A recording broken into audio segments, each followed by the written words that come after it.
Business करके क्या ही कर लेंगे हम। हमारे जैसे मिडिल क्लास यही देखते हैं, हमारे पास पैसे इतने हैं नहीं कि हाँ भाई लो उठाए 20-30 लाख और लो बिजनेस में डाल दिए। इतना पैसा लाए कहाँ से? ये अच्छे दिन आए कहाँ हैं? सिलेंडर के रेट देखो ना आप, कहाँ थे कहाँ आ चुके हैं। हर चीज के रेट देखो, कहाँ थे और कहाँ पहुँचा दिए। अच्छे दिन आ गए हमारे, तो कब आएंगे अच्छे दिन बताओ? ये कह रहे हैं कि 50-50 चांस है आपका और भर्ती पूरी भी हो सकती है और बीच में भी रुक पास। अब 8 महीने से हम भी परेशान हैं। अब हम दूर दूर से आते हैं, कोई यूपी से आ रहा है, कोई राजस्थान से आ रहा है, कोई पंजाब से आ रहा है। आने में पैसा भी लगता है। बेरोजगार आदमी, अब हम अंबानी अडानी के बच्चे तो है नहीं कि भाई हाँ भाई लो भाई पैसे अपना चले जाओ, प्रदर्शन करके आ जाना या फिर उधर लाठी खा कर आ जाना।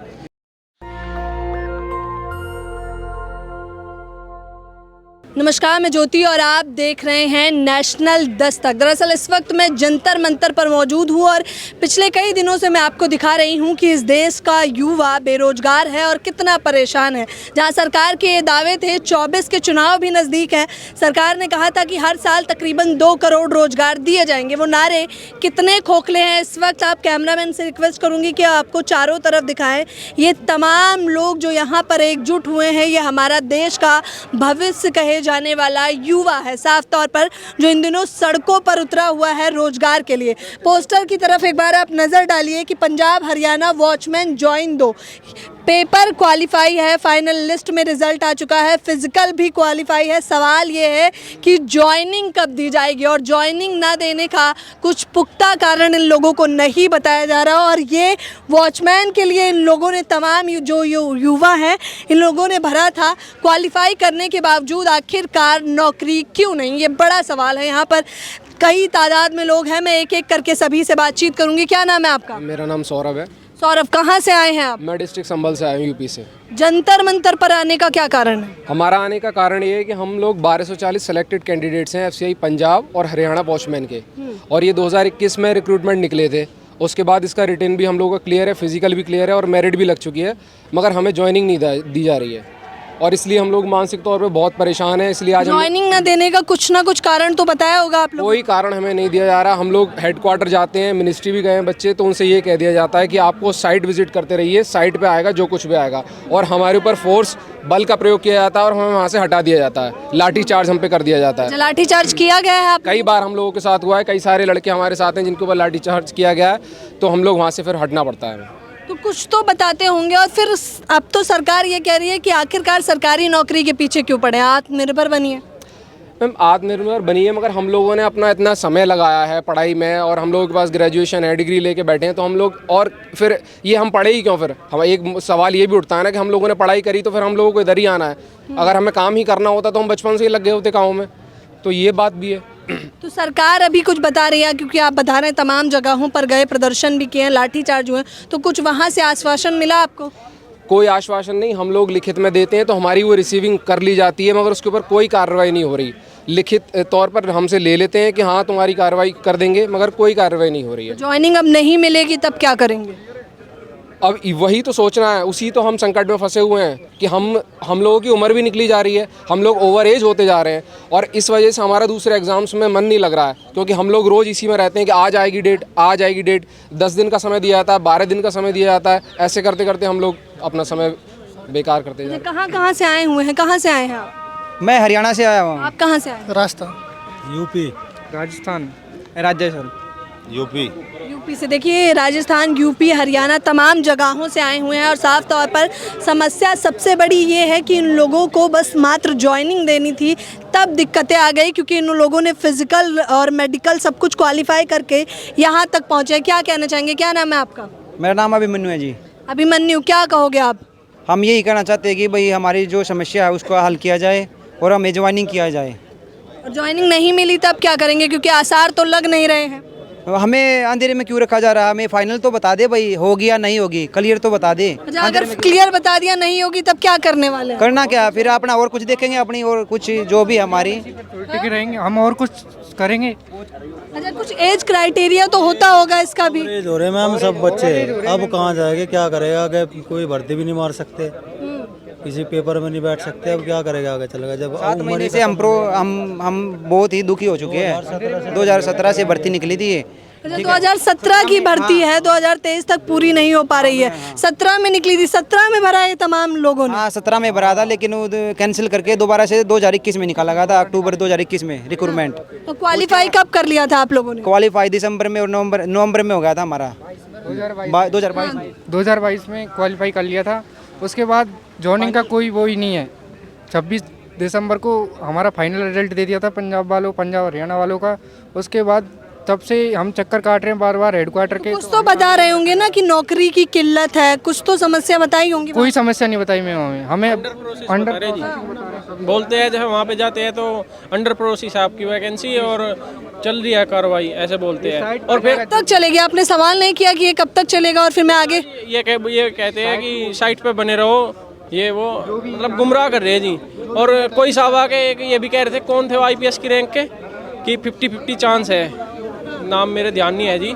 ये कह रहे हैं कि 50-50 चांस है आपका और भर्ती पूरी भी हो सकती है और बीच में भी रुक सकती है। 50-50 मतलब सब क्वालिफाई करने के बाद 50% चांस है? हाँ जी, ऐसे ही बोल रहे थे। जो देख लीजिए, साफ तौर पर बता रहे हैं कि मात्र 50-50 चांस है। ये तमाम युवा जो 2017 में भर्ती निकली थी, 2023 आ चुका है और 2023 भी लमसम समापन की ओर चल रहा है, क्योंकि 24 के चुनाव नज़दीक हैं साफ तौर पर।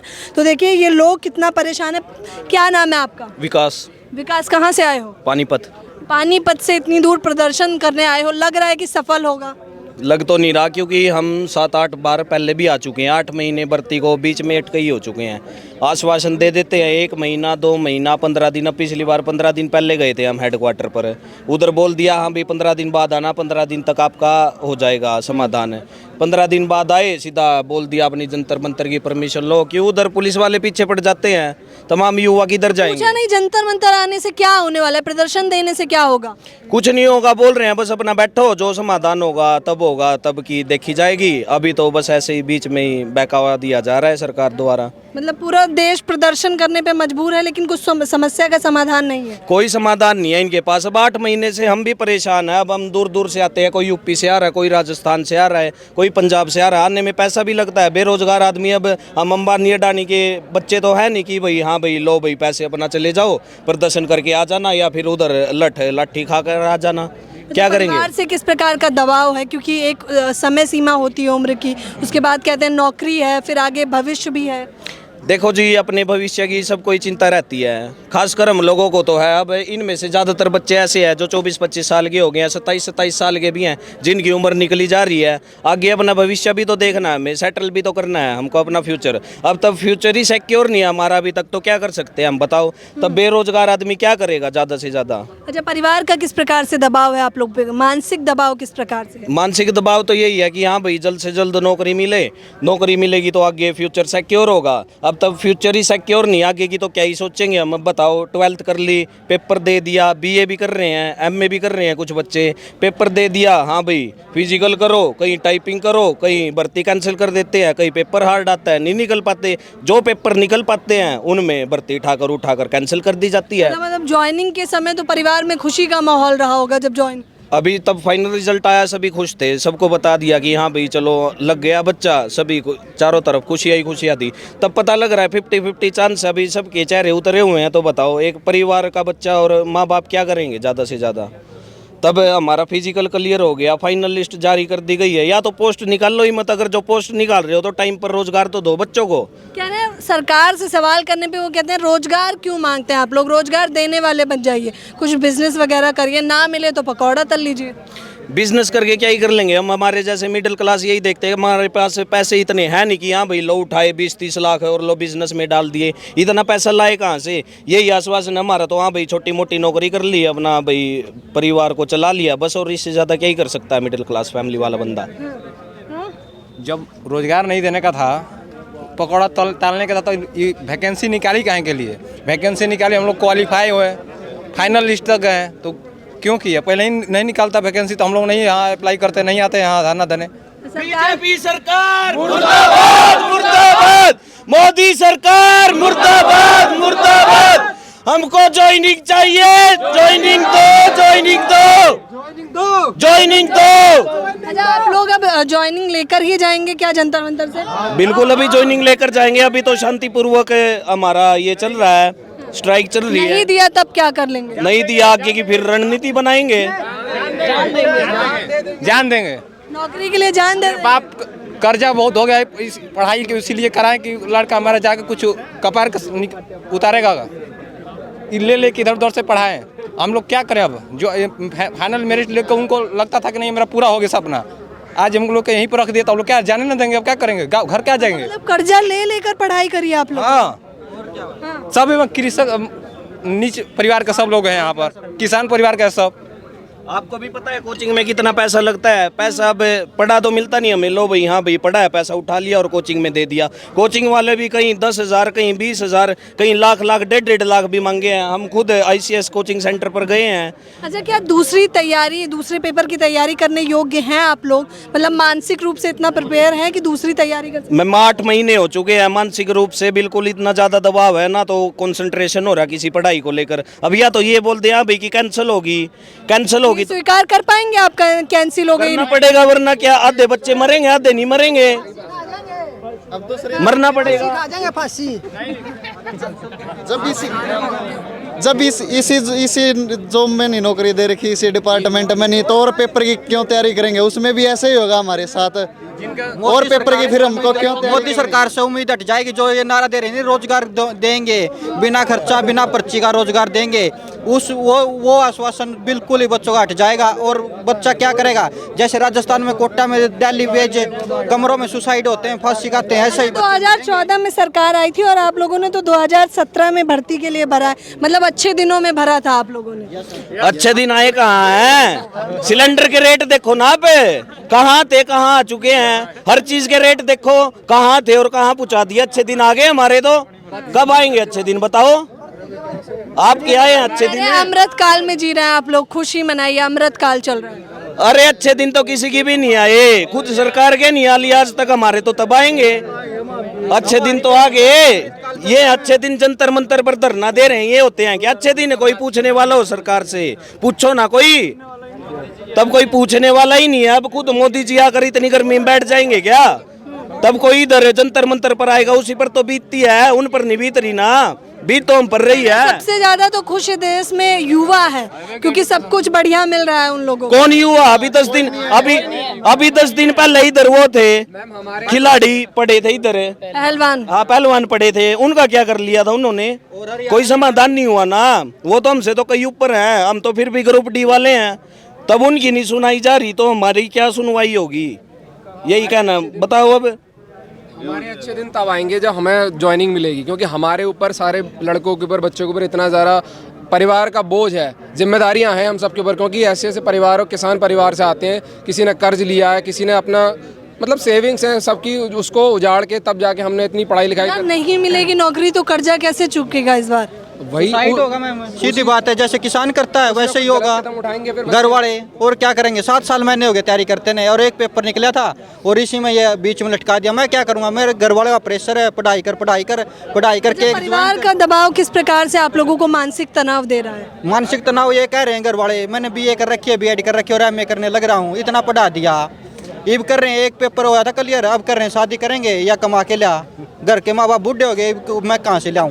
एक पेपर में ज्वाइनिंग हुई थी, इसके सारे था और ये है ही नहीं। अब 4-5 साल से इसकी तैयारी कर रहा था मैं तो ये है नहीं। 4-5 साल से आप लोग तैयारी कर रहे थे? Yes ma'am. कितने सालों से कर रहे थे? 4 साल से जी। 5 साल तक जी। 4 साल हो गए मेरे को भी तैयारी करते करते। 4 साल मतलब उस बीच में भी तनाव रहा होगा कि होगा या नहीं होगा? बिल्कुल तनाव रहा है। और जब हमें ये पता लगता है कि हम लोग बिल्कुल फाइनल स्टेज पे खड़े हैं और उसके बाद भी हमें कुछ नहीं मिल रहा, तो आप समझ सकते हैं कि हमें किस मेंटल प्रेशर के साथ, मेंटल टॉर्चर के साथ हम लोग गुजर रहे हैं। बहुत ज़्यादा मुश्किल हालात हैं। हम लोग बस आपके माध्यम से ही गुजारिश करते हैं कि हमें जल्दी से जल्द ज्वाइनिंग दी जाए। हमारी साफ तौर पर ये जितने भी तमाम युवा यहाँ पर आए हुए हैं ये बता रहे हैं कि पिछले 3-4 सालों से लगातार ये लोग प्रिपरेशन कर रहे थे। उस बीच में भी मानसिक तनाव इन लोगों पर था। जाहिर तौर पर सरकारी नौकरी के जो जितने भी लोग इच्छुक होते हैं, यहाँ पर एक हम ऐसे भारत में रहते हैं जहाँ पर सरकारी नौकरी को ही बेस्ट बताया जाता है, उसके अलावा कुछ नहीं। फिर अचानक सरकार का ये कहना कि आत्मनिर्भर बन जाइए, और वो भी तब ये ये कहना जब जॉइनिंग हाथ में हो और वो भी मिल ना रही हो। आप ज़रा सोच के देखिए, ये तमाम युवा जिनके परिवार पर ये दबाव है कि इतनी मेहनत से इन लोगों को पढ़ाया गया है, गरीब परिवार से आते हैं, किसान परिवार से हैं, तो 4 सालों में जो इनके परिवार पर कर्जा चढ़ा है, जाहिर तौर पर ये सोचा जा रहा था परिवार की तरफ से जब भर्ती हो जाएगी तो ये कर्जा ये लोग खुद चुका लेंगे। अफसोसन ऐसा हुआ नहीं, तो ये लोग अब जंतर मंतर पर प्रदर्शन देने पर मजबूर हैं। और अभी भी आसार ये हैं कि इन लोगों को भरोसा नहीं है कि भर्ती मिलेगी भी या नहीं, क्योंकि सरकार की तरफ से कुछ भी आश्वासन ठीक ढंग से नहीं दिया जा रहा। ये है हमारे देश का वो युवा जिसे बताया जा रहा है कि ये लोग तरक्की करेंगे और देश को आगे ले जाएंगे। लेकिन सवाल ये है कि क्या मात्र यही लोग करेंगे? सरकार जिस प्रकार से खोखले दावे कर कर मुकर जाती है, उसका भुगतान जमीनी स्तर पर इन प्रकार के तमाम जनता को और युवा को चुकाना पड़ता है। फिलहाल इस खबर के बारे में आप लोग अपनी प्रतिक्रिया देना बिल्कुल ना भूलें। कैमरा पर्सन तौहिद के साथ ज्योति यादव, नेशनल दस्तक। नेशनल दस्तक की आपसे गुजारिश है कि अगर इसको बचाना चाहते हैं तो नेशनल दस्तक को सब्सक्राइब करने के लिए रेड कलर के सब्सक्राइब बटन को दबाएं, फिर बेल आइकन की घंटी दबाएं। नेशनल दस्तक को बचाने के लिए बहुत जरूरी है कि हर खबर को शेयर करें, लाइक करें, कमेंट जरूर करें।